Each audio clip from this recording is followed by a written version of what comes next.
All right, I know you can't see it in this video, but it is 6:45 p.m.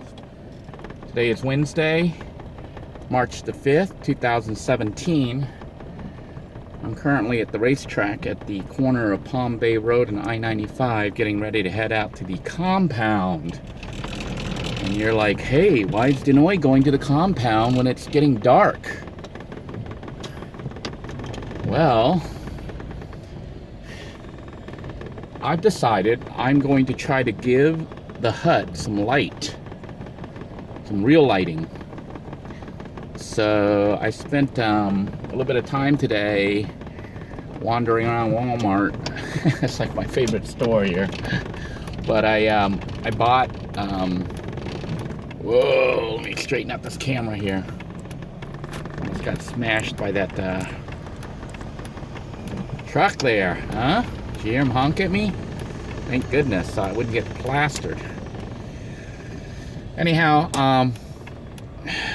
I basically went there and decided I would try to install some 120 volt light, because just because. Now it's to make the hut a little bit more useful for people who are actually there at night. I don't know if you saw my previous videos where I came back to the hut and we could see that some kind of animal has been visiting at night. So I don't really care if the animals come at night while there's nobody there, but obviously if you're camping there at night, you don't want the animal coming up and messing at the camp while you're there, even if you're safely in your vehicle, because you might open the door to get out and to use the restroom or something, and there could be an animal out there and it could attack. Well, it'll probably run away, but there's still a possibility of the animal, freaking out and attacking you. So I'm planning on installing 120 volt light with sensors and hooking it up, with the motion sensor. You can hear how crappy the van's running right now. It's misfiring like crazy. It's having a problem reversing now because of the misfires. But anyhow, the reason I went with 120 volt is just because I'm currently doing a review on the Genius Boost HD GB70 model, and I'm nearly finished with the review. I've been reviewing it over the last week or so, trying different stuff with it. Basically stuff that, according to their use, because that was the agreement I had, was to use it as intended. But one of these intentions was to hook up a power inverter and use it to run 120 volt appliances, which I'm going to do with this. And I'm thinking of actually leaving the unit at the hut.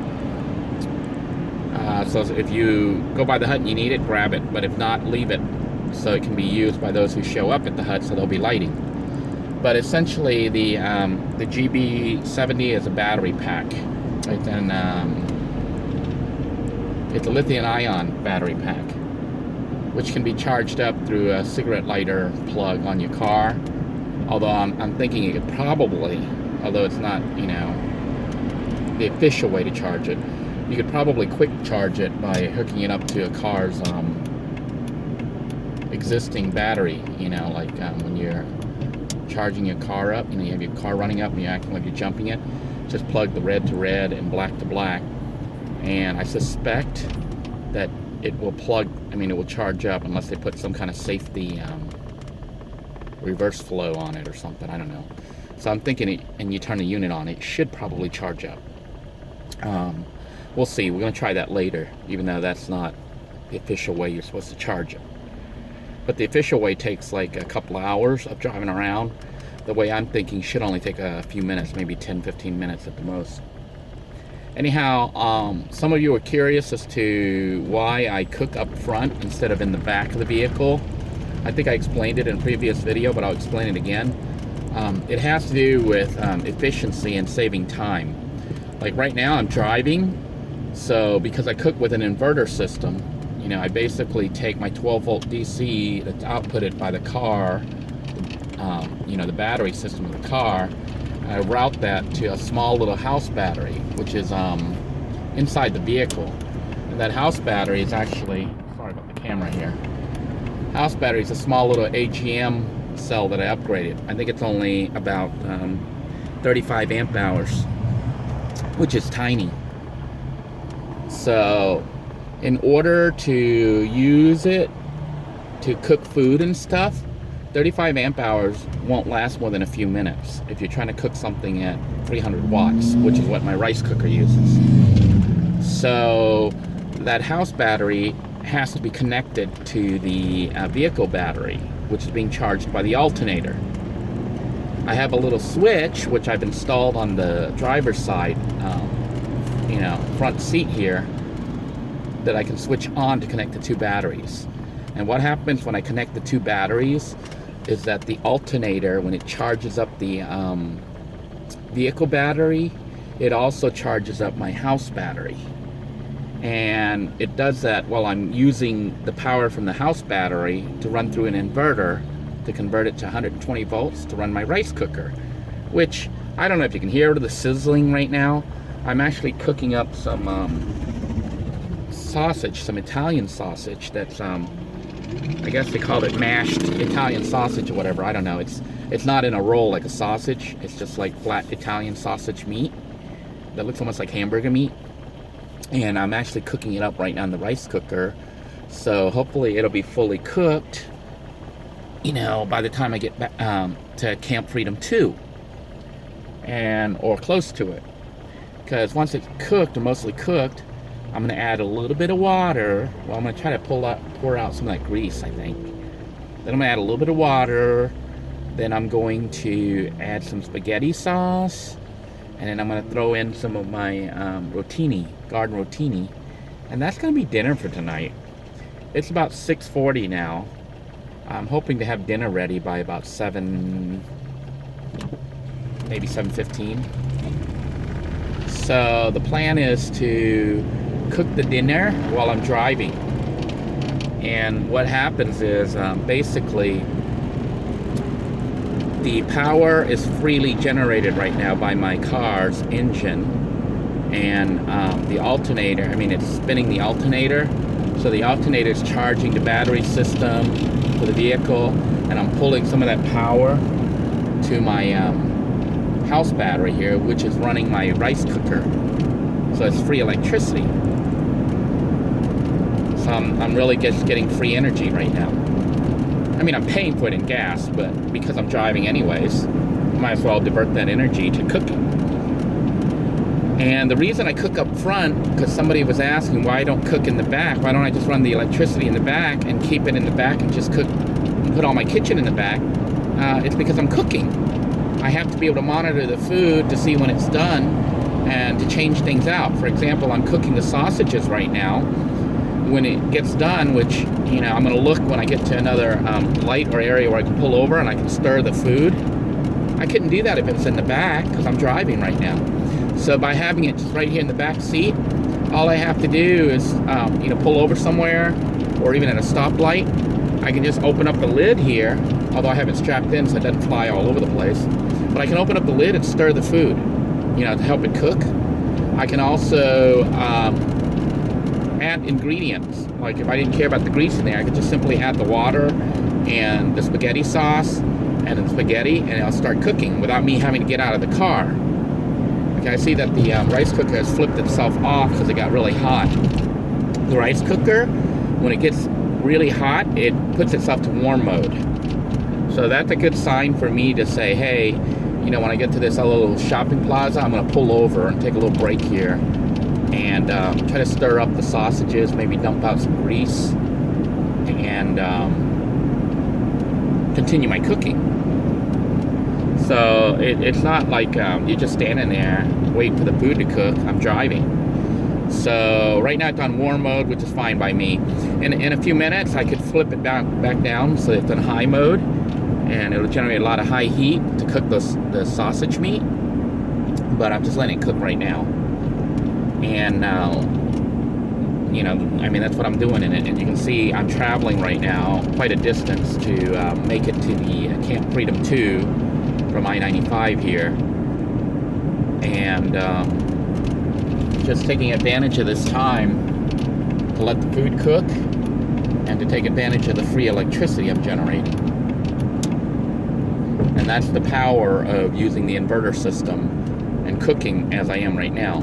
Now, you could do the same thing just by cooking with 12 volt DC, but the problem is a lot of people are confusing the rice cooker with the 12 volt slow cooker. A slow cooker probably pulls less than 80 watts, maybe 100 watts at the most. And it can do that by pulling 12 volt DC directly out of the cigarette lighter, so it can plug into the cigarette lighter and cook. The problem is it's a slow cooker. So to cook a meal would take a very long time. Could take all day. That's okay if you're driving long distance and you just put the food in there and you're just driving, you know, for hours and hours on end, and the food's cooking slowly. But with the rice cooker, I use it more like almost like a stovetop with a pot or a pan on it. I can fry bacon, I can cook steaks, I can make pork chops, I can make noodles, I can make fried rice, I can make anything that I could make in a kitchen. I can make hamburgers, and it doesn't take all day. Like cooking hamburger meat, I could probably do that in about 10 to 15 minutes or so, because it's high heat. I don't know how high, it's like 300 watts. So you can see here, I'm just pulling over a little bit, and the reason I'm pulling over is I need to check the food. Now, I'm not going to take the camera down to check the food because there's not much to see, it's dark. But all I'm going to do, turn my light on the interior so I can see, is open up my lid for my my rice cooker here. I don't know if you can hear that. I can see the meat is mostly cooked on one side. So I'm just going to take a little spoon here, a little metal spoon that I'm using for cooking.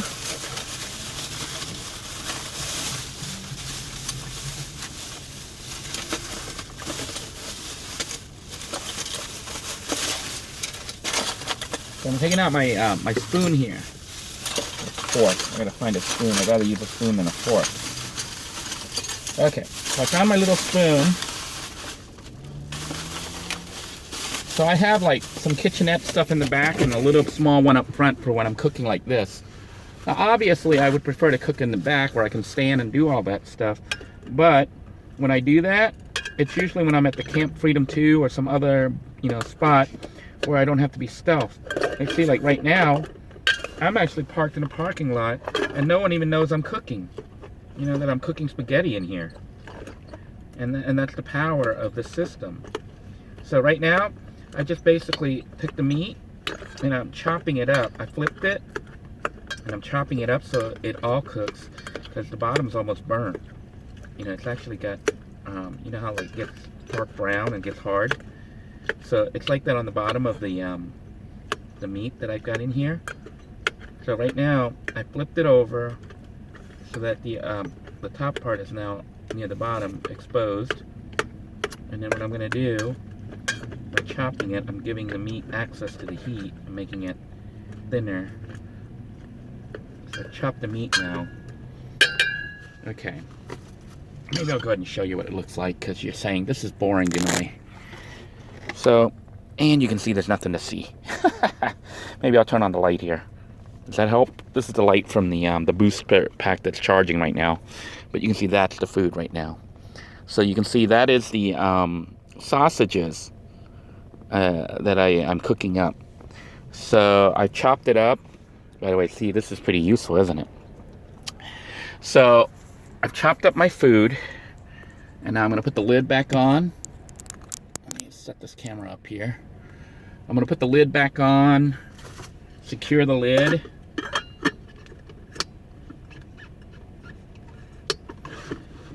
Set the rice cooker back on high and continue my journey. So there was a slight delay because I'm cooking instead of driving straight. Now, if I was cooking something that it didn't require me to actually stir it and stuff, you know, I would continue on my trip. And obviously I wouldn't have to pull over and do what I just did just now. But for that person who was asking why I'm cooking up front, this is why. Because you gotta stir food, you know, or it burns. So I've stirred up the meat. I'm letting it cook right now. I'm thinking it's mostly done. It looks like it's about 75% cooked as far as the sausages, but there's no other real place to pull over. So what's going to happen is I'm going to drive a bit and let it finish cooking, and then I'm probably going to set the heat onto warm mode. Well, I might even set the heat on warm mode now and let it finish cooking all the way. Well, I'll probably put it onto warm mode here, manually, in a few minutes, because I don't want the meat burnt. I don't like the meat all like hard and stuff, you know, the sausages, even though it's going inside a spaghetti. But I do want it cooked because it's pork sausages. You don't want to eat raw pork. Ugh, you could get sick. But what I'm going to do is I'm just going to turn off the, not turn it off, but turn the rice cooker to warm mode here in a few minutes, because we still have quite a ways to get to Camp Freedom 2. And we're going to try to navigate the compound in the dark, so that's going to be kind of interesting. So I'll be turning off the rice cooker from high mode to medium mode or warm mode here in a few minutes, so that my meat doesn't burn. And as a matter of fact, I might try to pull over, I don't know, and then add some sauce and stuff and get my food started cooking. I probably should have just sat around that parking lot for a few more minutes. We'll see. Maybe I'll be able to pull over here at another park here along the way. I don't know. Trying to figure out what I want to do here. Because I'm looking, trying to figure out the route in my head where there's a good spot where I can pull over, because I'm trying to save time. I can set it on warm mode and I can go to the camp, but then I wasted probably about 10 minutes of cooking time. So by pulling over here in a minute and putting in the water and the sauce and the noodles, the food can be cooking so that when I get to the camp, it'll be nearly finished and I can actually eat. You know, I don't have to sit around. Although my timing's a bit off, because it is like going to be pitch black when we get to the camp, which is pretty bad. What I wanted to do was get to the camp and build the lighting system so that the camp would have light tonight. Not because I was planning on sitting out on outside, but just to install the light, and I wanted to test it, the motion sensor, at night, because that's when it's going to be needed. I was going to mount the light unit and test it tonight, but it looks like that's not going to happen because I don't want to be out there in the dark. I'll probably wire it up inside the car, but I'm not going to mount it tonight because I don't want to go stand out there in the dark and do this in the dark. Just because I think there's like a million mosquitoes around there. And also, it's kind of spooky out there at night. That's why I'm putting in the light sensor, so that when I'm out there at night, because like right now when I'm out there at night, because I do go out there, I camp every once in a while out there, I'm afraid to go out at night because there could be an animal out there. And we're not talking like a little animal. I mean, raccoon is okay, although they can bite. But I think their panthers may go there too. So, and those things, you know, are a bit more dangerous, I think, than a raccoon or a badger. But even those things are pretty nasty and mean. So I don't know what creature's been leaving scat all over my camp and trashing everything, but I'm suspecting raccoon because of the paw prints all over everything. But I'm hoping that by putting the light there, it'll scare it off.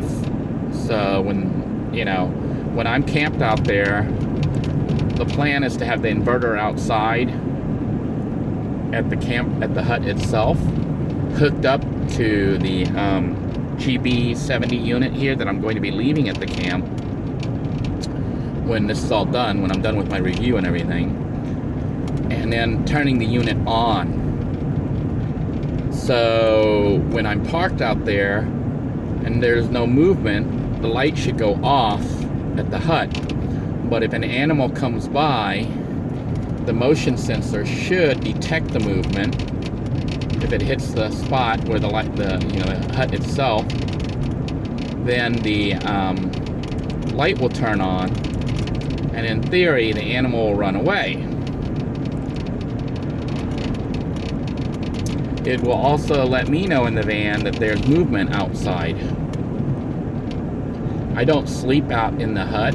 I don't sleep out in the open. I actually, since the zombie encounter, I pretty much sleep in the van with everything all locked up. All it takes is one experience and you become a bit more cautious. So we are almost at the junction for the hut. I did not pull over yet. I'm debating here. Do I want to pull over or just wait till I get to the hut? I am going to go ahead and shut off the I put the rice cooker just now onto medium mode because I don't want my meat all burnt to a crisp. So I put it on medium, so it's just warming up now. I should probably stir it. I'm debating if I want to pull over here because this is I think this is the high school.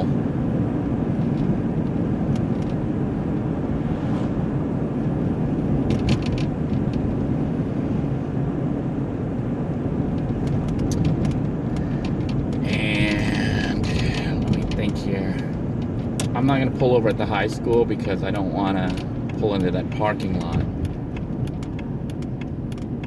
However, I think I'm gonna hit the camp itself, not the camp but the compound, and I'm gonna start adding the other things so I can start cooking while I'm driving in the compound in the dark.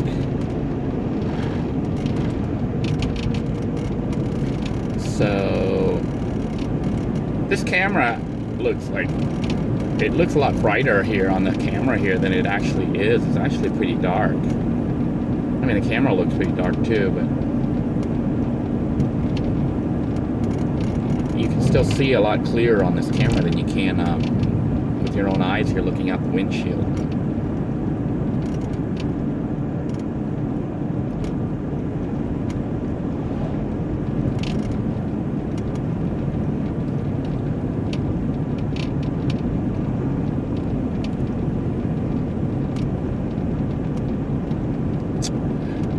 Previously today, I had actually gotten some supplies for the camp, and that's why we're doing the light installation. I'm basically upgrading.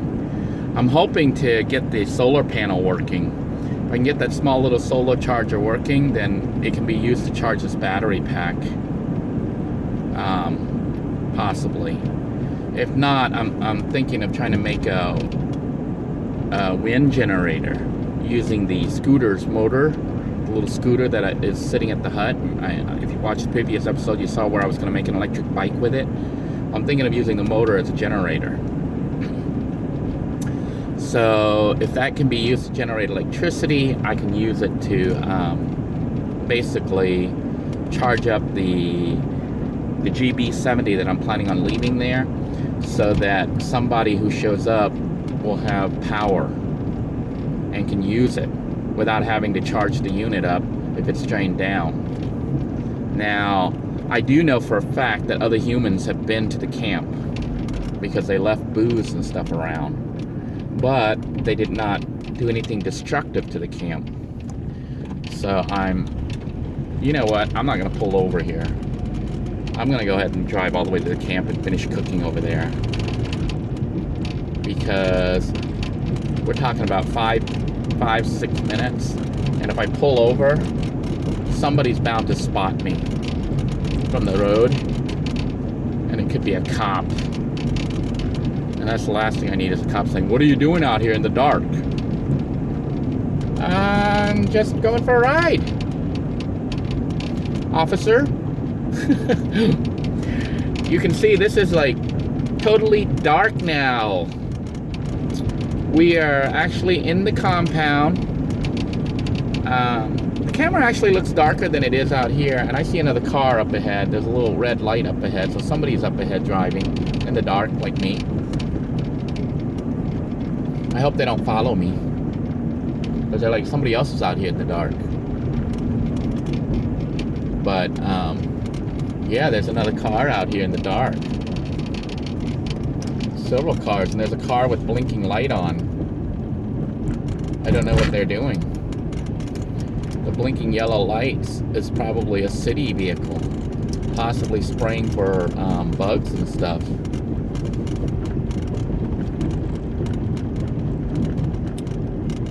know what the other car is doing. And there's another car coming up at the other one. So at this point, I am totally lost now. Okay. Maybe coming out here in the dark was not such a good idea.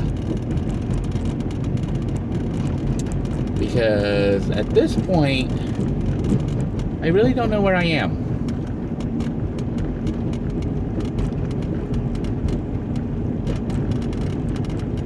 I'm trying to figure out what those other people are doing out here in the dark.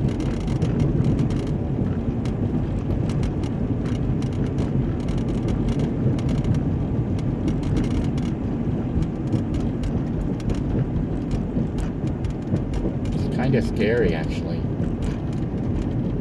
I see the other truck with the blinking lights. And I think I'm in the right spot here. I'm going to turn and go down this way.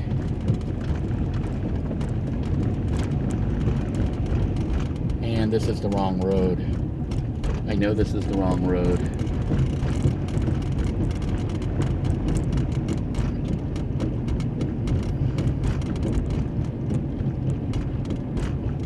I turned down the wrong way because it's dark and I'm confused. Mosquitoes have gotten in here already. Try to turn and go this way and see if I can get to where I need to go here in a minute. Deer! Did you see the deer running across? Wow! Oh deer! There were 2 deers. Female deer. Does. 2 female deers ran across. I don't know if the headlights caught it right there or not. But this is what I mean about animals being out here.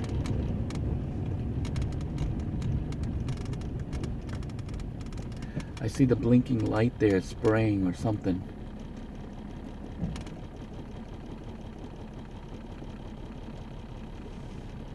And there's another car watching. And I'm trying to figure out if the other vehicle's going to turn and come this way or another way. He's turning and going the other way. The other car is just sitting there watching. I don't know if they're watching me or not, but I'm going to go ahead and turn down here. Try to figure out where I'm going here in the dark.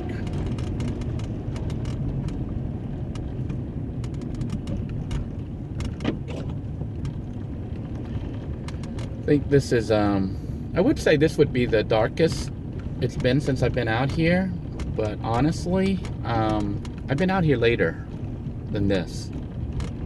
It's 7 o'clock right now, 7 p.m., so it is fully dark out here, although it's not pitch black yet. It's still, I can still see the sky's still a light blue, even on camera you cannot tell.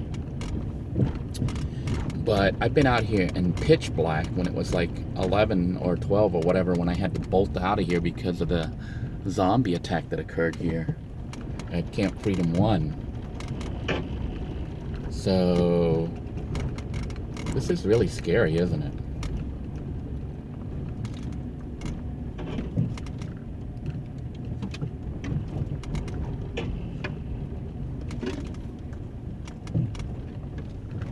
Okay.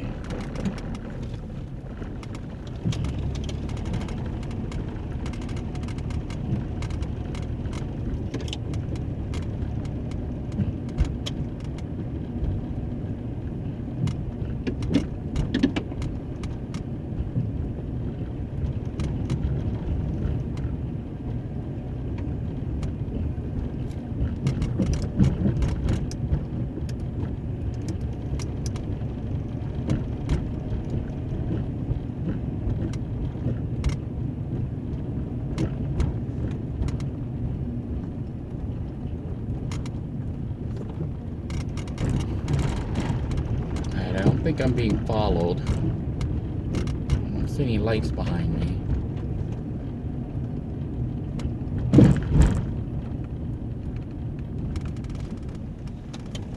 And we actually made it to Camp Freedom 2. It's pretty good thing I kind of got the route memorized. camp looks intact like I left it. Although it is a bit scary to be here in the dark.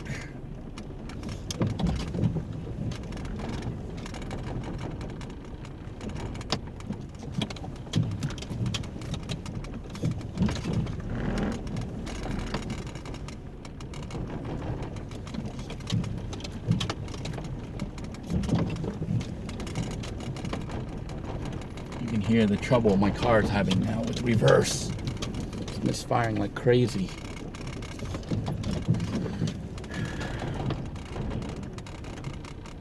And if you hear all that with all that noise, that is the vehicle misfiring.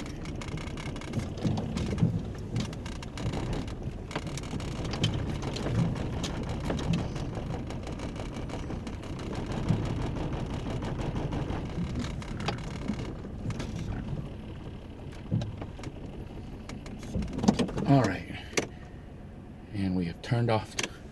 This is us here. I'm going to turn off the light so people don't spot me, even though I still got the vehicle running because I have to cook. I'm going to go ahead and shut off the camera for now because I don't think you just want to sit here and listen to me in the dark. But essentially, I'm going to go ahead and add water and the other stuff so I can cook this food and try to figure out what I'm going to do for tonight as far as camping and stuff. But that's what the plan will be. Until next time, everybody. Have a good night, be safe, and hopefully I'll see you later.